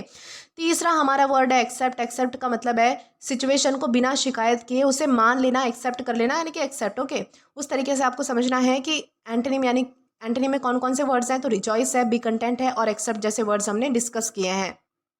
अब दोस्तों अगर बात की जाए इसके एग्जाम्पल की, तो एग्जाम्पल में हमारे पास एक सेंटेंस है, instead of repining she worked harder to achieve success. इस सेंटेंस का मतलब है कि वो अपनी प्रॉब्लम्स या फिर फेलियर्स की बार बार शिकायत करने के बजाय और ज़्यादा मेहनत करने लगी, इसलिए उसे बाद में जो है वो सक्सेस मिली। यहाँ पर रिपाइनिंग का मतलब है अफसोस और कंप्लेंट में ही लगे रहना। ठीक है, अगर वो मतलब कि कंप्लेन करती है, अफसोस करती है अपनी किस्मत पर कि मेरी ही किस्मत ऐसी क्यों है, तो वो कभी भी आगे नहीं बढ़ पाती। लेकिन ये सब करने के बजाय उसने क्या किया कि उसने जो है वो ज़्यादा मेहनत की, इसलिए वो जो है वो मतलब कि उसे सक्सेस मिली। तो इस तरीके से आपको ध्यान रखना है कि रिपाइन यानी क्या होता है और कैसे हमें इसका अलग अलग सेंटेंसेस में यूज़ करना है। दोस्तों इसी के साथ हम आगे बढ़ेंगे हमारे अगले वर्ड की ओर। अब दोस्तों इसके बाद हमारा अगला वर्ड आता है नेसाइंस। दोस्तों नेसाइंस का मतलब होता है अज्ञान, जानकारी का अभाव या फिर ज्ञान की कमी। यानी कि नेसाइंस का मतलब होता है कि किसी बात के बारे में नॉलेज या फिर इंफॉर्मेशन ना होना। यानी जब किसी इंसान को किसी टॉपिक की बिल्कुल जानकारी नहीं होती है तो उस कंडीशन को नेसाइंस कहा जा सकता है। ये जो वर्ड है वो इग्नोरेंस का एक फॉर्मल और लिटरेरी सिनोनिम है। इसका यूज़ अक्सर एजुकेशन, साइंस, फिलोसफी या फिर एकेडमिक राइटिंग में यूज़ हो सकता है। दोस्तों नेसाइंस का मतलब स्टूपिडिटी नहीं हो सकता, यानी कि ऐसा नहीं है कि अगर किसी व्यक्ति को किसी चीज़ की जानकारी नहीं है तो वो बेवकूफ़ है। अगर किसी को कोई चीज़ नहीं पता तो इसका मतलब ये नहीं है कि वो बेवकूफ़ है। ठीक है, नेसाइंस का मतलब होता है लैक ऑफ नॉलेज, यानी कि किसी चीज़ की जानकारी ना होना, बल्कि स्टूपिडिटी का मतलब होता है लैक ऑफ इंटेलिजेंस, जिसमें मतलब कि सोच समझ की कमी होती है। तो दोनों अलग अलग चीज़ें हैं। जैसे कि एक एग्जाम्पल देखते हैं। सोचो एक स्टूडेंट है जिसने कभी भी जो है वो आर्टिफिशियल इंटेलिजेंस यानी कि एआई के बारे में पढ़ा ही नहीं है। तो अगर कोई उसे एआई के बारे में पूछे तो उसे कुछ भी नहीं पता। ठीक है, वो कुछ बता नहीं पाएगा। तो ये उसकी नेसाइंस है। या फिर दूसरा एग्जाम्पल दूँ तो मान लीजिए कि कोई टूरिस्ट है जो कि पहली बार जापान गया है। अब उसे जो है वो वहाँ की जापानीज़ लैंग्वेज नहीं आती है, तो जापानीज़ लैंग्वेज के बारे में उसकी क्या है, तो नेसाइंस है, यानी कि उसे जानकारी नहीं है, यानी कि नॉलेज का ना होना, किसी चीज़ को बिल्कुल जानकारी ना होना, तो उसे हम कहते हैं नेसाइंस।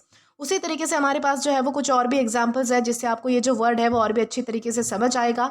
जैसे कि हम कह सकते हैं his nescience of computers caused many problems, मतलब कि कंप्यूटर्स की नॉलेज ना होने की वजह से उसे काफ़ी प्रॉब्लम हुई, यानी कि उसे बेसिक कंप्यूटर स्किल्स नहीं आती थी। तो इस तरीके से आपको ध्यान रखना है कि कैसे यहाँ पर नेसाइंस यूज़ हुआ है।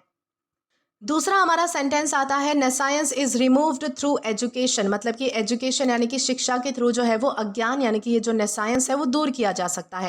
यानी कि पढ़ाई जो है वो हमें क्या देती है, तो नॉलेज देती है। तो अपने आप ही जो क्या हो जाएगा, जो भी हमारी मतलब कि अज्ञानी है हम जिस भी टॉपिक में या फिर जिस भी चीज़ के बारे में हमें पता नहीं है, तो वो सारी चीज़ें जो है वो अपने आप क्लियर हो जाएगी।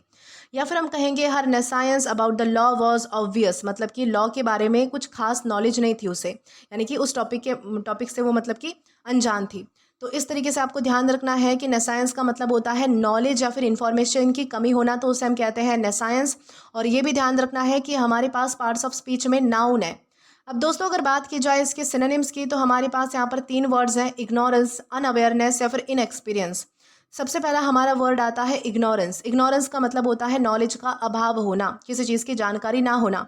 इग्नोरेंस एक कॉमन वर्ड है, जबकि नेसाइंस ज़्यादा फॉर्मल और लिटरेरी वर्ड है। ये चीज़ आपको ध्यान रखनी है। दूसरा हमारा वर्ड है अनअवेयरनेस। अनअवेयरनेस का मतलब होता है किसी बात से अनजान होना, बेखबर होना। अनअवेयरनेस किसी स्पेसिफिक फैक्ट की नॉलेज ना होने को बताता है, जबकि नेसाइंस जनरल लैक ऑफ नॉलेज को बताता है। ठीक है। तीसरा हमारा वर्ड है इनएक्सपीरियंस। इनएक्सपीरियंस का मतलब होता है एक्सपीरियंस की कमी होना। इनएक्सपीरियंस प्रैक्टिकल एक्सपीरियंस की कमी को दिखाता है, जबकि नेसाइंस नॉलेज की कमी को दिखाता है। इस तरीके से आपको ध्यान रखना है। तो ये सारे हमारे क्या है, तो सिनोनिम्स है। अब एंटोनिम की तरफ आए तो एंटोनिम में हमारे पास अगेन 3 वर्ड्स हैं, नॉलेज, अवेयरनेस या फिर विजडम। तो दोस्तों हमारा सबसे पहला वर्ड आता है नॉलेज। नॉलेज का मतलब होता है ज्ञान होना या फिर जानकारी होना, यानी कि ये जो है वो नेसाइंस का डायरेक्ट अपोजिट है। दूसरा हमारा वर्ड है अवेयरनेस। अवेयरनेस का मतलब होता है किसी बात की समझ होना, किसी बात की जानकारी होना, पता होना, तो उसे हम अवेयरनेस कहते हैं। तीसरा हमारा वर्ड है विजडम। विजडम का मतलब होता है ज्ञान के साथ सही डिसीजन लेने की एबिलिटी भी होना, तो उसे हम विजडम कहते हैं, बुद्धि कह सकते हैं बेसिकली, सोच यानी कि आपकी समझ, उसे हम कहेंगे विजडम। तो ये सारे हमारे क्या है, तो एंटीनिम्स है। अब इसी के साथ हम एग्जाम्पल की ओर बढ़ेंगे। तो एग्जाम्पल में हमारे पास यहाँ पर एक सेंटेंस है, his nescience of history surprise the teacher. इस सेंटेंस का मतलब है कि टीचर को हैरानी हुई क्योंकि उस स्टूडेंट को हिस्ट्री के बेसिक फैक्ट भी पता नहीं थे। यहाँ पर नेसाइंस का मतलब क्या था कि किसी सब्जेक्ट के बारे में नॉलेज की कमी या फिर अज्ञान होना, तो उसे हम यहाँ पर जो है वो नेसाइंस कह रहे हैं। तो आई होप आपको समझ आया होगा कि नेसाइंस यानी क्या है और कैसे हम जो है वो इसका अलग अलग सेंटेंसेस में यूज़ कर पाएंगे। इसी के साथ हम आगे बढ़ेंगे हमारे अगले वर्ड की ओर। तो दोस्तों इसके बाद हमारा अगला वर्ड आता है लैटिट्यूड। दोस्तों लैटिट्यूड का मतलब होता है अक्षांश, स्वतंत्रता, छूट, कार्य करने की आज़ादी। लेकिन ये कॉन्टेक्स्ट पे डिपेंड करता है। लैटिट्यूड के दो बहुत ही इंपॉर्टेंट मीनिंग्स होते हैं, एग्जाम्स में दोनों ही मीनिंग्स पूछे जा सकते हैं, इसीलिए दोनों को ही समझना बहुत ही ज़्यादा ज़रूरी है।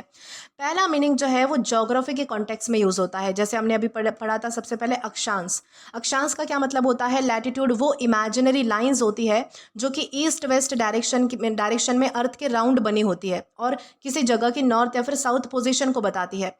सबसे इंपॉर्टेंट लैटिट्यूड है इक्वेटर, यानी कि 0 डिग्री लैटिट्यूड, ठीक है। इसके नॉर्थ और साउथ में बाकी लैटिट्यूड्स होते हैं, जैसे कि फॉर दिल्ली जो है वो अप्रॉक्सीमेटली 28 डिग्री नॉर्थ लैटिट्यूड पर शिफ्ट है, यानी कि स्थित है, इस तरीके से। दूसरा मीनिंग इसका क्या है, दूसरा मीनिंग इसका होता है फ्रीडम, छूट या फिर आज़ादी। लैटिट्यूड का मतलब है किसी इंसान को डिसीजन लेना, अपने तरीके से काम करना या फिर रूल्स के अंदर रहकर जो है वो फ्रीडम मिलना, तो ये भी जो है वो लैटिट्यूड का मतलब होता है। यानी कि जब भी किसी को कहा जाए कि तुम अपने हिसाब से डिसीजन ले सकते हो, अपने हिसाब से डिसाइड कर सकते हो, तो इस फ्रीडम को हम लैटिट्यूड कहते हैं। दोस्तों इसमें जो है वो लैटिट्यूड का मतलब ये नहीं होता कि आपको कंप्लीट फ्रीडम मिल चुकी है। इसका मतलब होता है लिमिटेड फ्रीडम मिलना, फ्लेक्सिबिलिटी मिलना। फ्लेक्सिबिलिटी यानी कि जब चाहे उसे जो है वो बदला जा सकता है, इस तरीके से फ्रीडम मिलना। जैसे कि मान लीजिए कि एक मैनेजर है जो एम्प्लॉय से कहता है कि तुम प्रोजेक्ट अपने तरीके से कंप्लीट कर सकते हो, बस डेडलाइन मिस मत करना। तो मैनेजर ने क्या किया है, तो एम्प्लॉय को लैटिट्यूड दिया है। तो इस तरीके से आपको समझना है कि किसी भी काम में मिलने वाली फ्रीडम या फिर फ्लेक्सिबिलिटी, उसे हम लैटिट्यूड कहते हैं। या फिर एक जो लैटिट्यूड होता है वो अर्थ की नॉर्थ साउथ पोजीशन को बताने वाली लाइंस भी होती है, ठीक है। तो ये दोनों मीनिंग्स आपको जो है वो कंसिडर करने हैं। अब दोस्तों उसी तरीके से हमारे पास कुछ और भी एग्जाम्पल्स हैं, जैसे कि the manager gave her enough latitude to make decisions. मतलब कि मैनेजर ने उसे खुद डिसीजन लेने के लिए एक अच्छी खासी मतलब कि मोहलत दी थी, छूट दी थी, यानी कि वो अपने तरीके से काम कर सकती थी। या फिर हम कहेंगे India lies in the northern latitudes. मतलब कि इंडिया जो है वो नॉर्दर्न हेमिस्फीयर के लैटिट्यूड्स में स्थित है, यानी कि वहाँ पर है। ये ज्योग्राफी वाला मीनिंग है, ठीक है। देन हमारा अगला सेंटेंस है टीचर्स ऑफन गिव स्टूडेंट सम लैटिट्यूड इन प्रोजेक्ट। मतलब कि टीचर्स स्टूडेंट को प्रोजेक्ट में थोड़ी फ्रीडम देते हैं, स्टूडेंट अपने हिसाब से यूज़ कर सकते हैं अपने आइडियाज़ को, इस तरीके से। तो आपको समझना है कि लैटिट्यूड यानी क्या है। लैटिट्यूड के दो मीनिंग्स है। और दोस्तों साथ ही साथ आपको ये भी ध्यान रखना है कि हमारे पास पार्ट्स ऑफ स्पीच में नाउन है। अब दोस्तों अगर बात की जाए इसके सिनोनिम की, तो सिनोनिम में हमारे पास 3 वर्ड्स हैं, फ्रीडम, फ्लेक्सिबिलिटी या फिर लिबर्टी। ये जो है वो हम फ्रीडम वाले मीनिंग के हिसाब से देख रहे हैं, ठीक है। फ्रीडम, फ्लेक्सिबिलिटी या फिर लिबर्टी। फ्रीडम का मतलब होता है आज़ादी। डिफरेंस क्या है, फ्रीडम जो है वो कंप्लीट हो सकती है, जबकि लैटिट्यूड यूजुअली लिमिटेड फ्रीडम होती है। फ्लेक्सिबिलिटी का मतलब होता है सिचुएशन के हिसाब से एडजस्ट करने की छूट, ओके। फ्लेक्सिबिलिटी में जो है वो चेंज करने की एबिलिटी है, जबकि लैटिट्यूड परमिशन या फिर फ्रीडम को दिखाता है। इस तरीके से आपको ध्यान रखना है। तीसरा हमारा वर्ड है लिबर्टी। लिबर्टी का मतलब होता है स्वतंत्रता, यानी कि आज़ादी। लिबर्टी ब्रॉडर कंसेप्ट है, जबकि लैटिट्यूड स्पेसिफिक सिचुएशंस में दी गई फ्रीडम होती है। लैटिट्यूड ये नहीं है कि आपको पूरी लाइफ भर की आज़ादी मिल गई है, बल्कि पर्टिकुलर किसी चीज़ में, प्रोजेक्ट में, किसी काम में आपको जो है वो छूट मिली है, उसे हम लैटिट्यूड कहते हैं। बल्कि लिबर्टी क्या है, लिबर्टी जो है वो हमें बहुत सारी हमारी लाइफ के डिसीजंस को लेकर जो है वो हमें जब मतलब कि आज़ादी मिलती है, तब हम उसे जो है वो लिबर्टी कह सकते हैं। तो ये सारे हमारे क्या है, तो सिनोनिम्स है। अब अगर एंटोनिम की तरफ आए तो एंटोनिम में हमारे पास है रेस्ट्रिक्शन, लिमिटेशन या फिर कंस्ट्रेंट। सबसे पहला हमारा वर्ड आता है रेस्ट्रिक्शन। रेस्ट्रिक्शन का मतलब होता है पाबंदी। ये लैटिट्यूड का डायरेक्ट अपोजिट है। दूसरा हमारा वर्ड आता है लिमिटेशन। लिमिटेशन का मतलब होता है सीमा या फिर एक जो है वो रोक होना, सीमा होना, तो उसे हम कहते हैं लिमिटेशन, ठीक है। तीसरा हमारा वर्ड है कंस्ट्रेंट। कंस्ट्रेंट का मतलब होता है ऐसी कंडीशन जो फ्रीडम को कम कर दे, आज़ादी को कम कर दे, तो उसे हम कंस्ट्रेंट कहते हैं। तो ये सारे हमारे क्या है, तो एंटीनिम्स है। अब दोस्तों अगर बात की जाए इसके एग्जाम्पल की, तो एग्जाम्पल में हमारे पास एक सेंटेंस है, the company gave it's employees more latitude in decision making. इस सेंटेंस का मतलब क्या है कि कंपनी ने अपने एम्प्लॉयज़ यानी कि अपने कर्मचारी को हर छोटी बात के लिए परमिशन लेने के बजाय खुद डिसीजंस लेने की छूट दे दी। इस लिमिटेड फ्रीडम को हम लैटिट्यूड कहेंगे, ठीक है। इस तरीके से आपको ध्यान रखना है कि लैटिट्यूड यानी क्या है और कैसे हम इसका अलग अलग सेंटेंसेस में दो मीनिंग्स के साथ यूज़ कर सकते हैं। अब दोस्तों इसी के साथ हम आगे बढ़ेंगे आज के हमारे लास्ट वर्ड की और डिस्कस करेंगे कि वो लास्ट वर्ड हमारा कौन सा होता है। तो दोस्तों इसके बाद आज का हमारा लास्ट वर्ड आता है फ्रिवलस। दोस्तों फ्रिवलस का मतलब होता है तुच्छ, हल्का, महत्वहीन या फिर फिजूल जिसे हम कह सकते हैं, यानी कि गैर गंभीर, यानी कि जो इतना ज़्यादा सीरियस नहीं है, इतना ज़्यादा जो है वो मतलब कि ध्यान देने लायक नहीं है। फ्रिवलस का मतलब होता है कोई ऐसी बात, कोई ऐसा काम, कोई ऐसा व्यक्ति या फिर किसी का ऐसा बिहेवियर जो कि बिल्कुल सीरियस ना हो, बिना किसी इंपॉर्टेंट पर्पस के हो या सिर्फ मजाक और टाइम पास के लिए हो, ठीक है, उसे हम कहते हैं फ्रिवलस। यानी कि जो इंपॉर्टेंस डिजर्व ना करता हो या फिर जिसे सीरियसली ना लिया जा सके उसे हम फ्रिवलस कहते हैं। ये जो वर्ड है वो अक्सर आर्ग्यूमेंट्स में, लॉ सूट्स में, स्पेंडिंग्स, कमेंट्स, एक्सक्यूजेस या फिर बिहेवियर के लिए यूज़ हो सकता है। इंपॉर्टेंट चीज़ आपको ये ध्यान रखनी है कि फ्रिवलस का मतलब सिर्फ फ़नी या फिर इंजॉयबल नहीं होता। फ़नी का क्या मतलब होता है, फ़नी वो चीज़ें होती है जो हमें हंसाती है, ठीक है, हमारा एंटरटेनमेंट करती है, इंजॉय करने देती है हमें, ठीक है। फ्रिवलस जो है वो ऐसी चीज़ होती है जो बिना मतलब की होती है, जो नॉन सीरियस होती है, अननेसेसरी होती है। हर फनी चीज़ फ्रिवलस नहीं हो सकती, ये चीज़ आपको ध्यान रखनी है। जैसे कि है वो एग्जाम्पल समझते हैं। सोचो कि एग्ज़ाम है किसी का अगले दिन और एक दिन पहले जो है वो कोई बच्चा, कोई स्टूडेंट पूरे दिन जो है वो पढ़ने के बजाय मोबाइल पर मीम्स देख रहा है या फिर गेम्स खेल रहा है। उसका दोस्त उसे क्या कहेगा, stop wasting time on frivolous activities, यानी कि वो ऐसी चीज़ों में टाइम वेस्ट कर रहा है जो कि इतनी इंपॉर्टेंट नहीं है, इस तरीके से। या फिर मान लीजिए कि कोई इंसान बिना किसी स्ट्रॉन्ग रीज़न के कोर्ट में जो है वो केस फाइल कर देता है। जज क्या कहेंगे उसे, this is a frivolous law suit, मतलब कि ये जो केस है वो बिना किसी सीरियस रीज़न के फाइल किया गया है, यानी कि बिना मतलब के या फिर कोई फुलिश चीज़ें करना, तो उसे हम फ्रिवलस कह सकते हैं। फ्रिवलस का क्या मतलब है, जो सीरियस नहीं है, यूज़फुल नहीं है या फिर इंपॉर्टेंट नहीं है, तो उसे हम कहेंगे फ्रिवलस। अब दोस्तों उसी तरीके से हमारे पास कुछ और भी एग्जांपल्स है जिससे आपको ये जो वर्ड है वो और भी अच्छे से समझ आएगा। सबसे पहला हमारा सेंटेंस है, don't spend money on frivolous things, मतलब कि बेकार और अननेसेसरी चीज़ों पर पैसे मत खर्च करो, यानी कि सिर्फ ज़रूरी चीज़ों पर ध्यान दो। या फिर हम कहेंगे हिज एक्सक्यूज वॉज फ्रिवलस, मतलब कि उसका बहाना बिल्कुल ही बेकार था, उसमें कोई सीरियस रीज़न नहीं था। या फिर हम कहेंगे शी अवॉइड्स फ्रिवलस आर्ग्यूमेंट्स, मतलब कि वो बेकार की बहस से दूर ही रहती है, यानी कि वो सिर्फ मीनिंगफुल डिस्कशन करती है, बाकी फालतू की बातें नहीं करती। यानी कि ओवरऑल मीनिंग के लिए बस आपको इतना ध्यान रखना है कि फ्रिवलस का मतलब होता है बेकार, नॉन सीरियस, अननेसेसरी या फिर इंपॉर्टेंस के बिना, तो उसे हम कहते हैं फ्रिवलस। और ये भी ध्यान रखना है कि हमारे पास पार्ट्स ऑफ स्पीच में एग्जेक्टिव है, यानी कि विशेषण है। अब दोस्तों अगर बात की जाए इसके सिनोनिम की, तो सिनोनिम में हमारे पास है ट्रिवियल, सिली या फिर पेटी। सबसे पहला हमारा वर्ड आता है ट्रिवियल। ट्रिवियल का मतलब होता है बहुत ही छोटी या फिर इंपॉर्टेंस ना रखने वाली चीज़। ट्रिवियल जो है वो साइज या फिर इंपॉर्टेंस पर फोकस करता है, जबकि फ्रिवलस सीरियसनेस की कमी पर फोकस करता है। दूसरा हमारा वर्ड आता है सिली। सिली का मतलब होता है बेवकूफ़ी भरा या फिर चाइल्डिश, यानी कि बचकाना जिसे हम कह सकते हैं। सिली जो है वो मतलब कि फुलिशनेस को, यानी कि पागलपन को दिखाता है, जबकि फ्रिवलस यूजलेस और नॉन सीरियस नेचर को दिखाता है। तीसरा हमारा वर्ड है पेटी। पेटी का मतलब होता है बहुत ही छोटी और इनसिग्निफिकेंट बात, यानी कि ऐसी बातें जो इंपॉर्टेंस नहीं रखती। यानी कि पेटी जो है वो छोटी छोटी बातों पर फोकस करती है जिन पर ध्यान देना इतना ज़्यादा ज़रूरी नहीं होता। तो इस तरीके से ये जो सारे हमारे हैं वो सिनोनिम्स है, जहाँ पर हमने ट्रिवियल, सिली और पेटी जैसे वर्ड्स डिस्कस किए हैं। अब दोस्तों अगर बात की जाए इसके एंटोनिम की, तो एंटोनिम में अगेन हमारे पास 3 वर्ड्स हैं, सीरियस, इंपॉर्टेंट या फिर मीनिंगफुल। सबसे पहला हमारा वर्ड आता है सीरियस। सीरियस का मतलब होता है गंभीर। ये जो है वो फ्रिवलस का डायरेक्ट अपोजिट है, यानी कि ऐसी कोई चीज़ जो ध्यान देने लायक है, जिसे हम कंसिडर करते हैं या फिर कंसिडर करना चाहिए। दूसरा हमारा वर्ड आता है इंपॉर्टेंट। इंपॉर्टेंट का मतलब होता है महत्वपूर्ण, यानी कि जो बहुत ही ज़रूरी है, उसे हम कहते हैं इंपॉर्टेंट। तीसरा हमारा आता है मीनिंगफुल। मीनिंगफुल का मतलब होता है जिसका कोई पर्पज़ हो, जिसकी कोई वैल्यू हो, जिसकी एक मतलब कि जिसका कोई मीनिंग हो, अर्थ हो, जो बहुत ही ज़रूरी है, तो उसे मीनिंगफुल कहेंगे। तो ये सारे हमारे क्या है, तो एंटीनिम्स है। अब दोस्तों अगर बात की जाए इसके एग्जाम्पल की, तो एग्जाम्पल में हमारे पास यहाँ पर एक सेंटेंस है, द जज डिसमिस द फ्रिवलस कंप्लेंट। इस सेंटेंस का मतलब है कि जज ने कंप्लेंट को इसलिए रिजेक्ट कर दिया क्योंकि उसमें कोई स्ट्रॉन्ग या फिर जेन्युइन रीज़न नहीं था। उसे जो है वो एक तरीके से मतलब कि फिजूल टाइम वेस्ट करने के लिए जो है वो मतलब कि कोई उसने चीज़ लाई थी या फिर ऐसा किया था, तो इसलिए जो है वो उसको खारिज कर दिया गया। वो सिर्फ बेकार और नॉन सीरियस कंप्लेंट थी, इस तरीके से।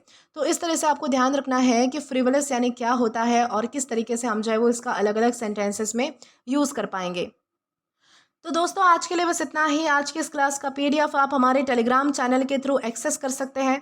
और अगर आपने अभी तक हमारा टेलीग्राम चैनल ज्वाइन नहीं किया है तो टेलीग्राम पर English with Deepika Kumawat search करके या फिर डिस्क्रिप्शन में दिए गए लिंक के थ्रू, साथ ही साथ अभी जो आपको आपके स्क्रीन पर QR कोड दिख रहा है वहाँ से भी आप जो है वो डायरेक्टली स्कैन करके हमारा टेलीग्राम चैनल डायरेक्टली ज्वाइन कर सकते हैं, ताकि आप कभी भी किसी भी नए आने वाली वीडियोज़ को लेकर कोई भी अपडेट्स को मिस ना करें।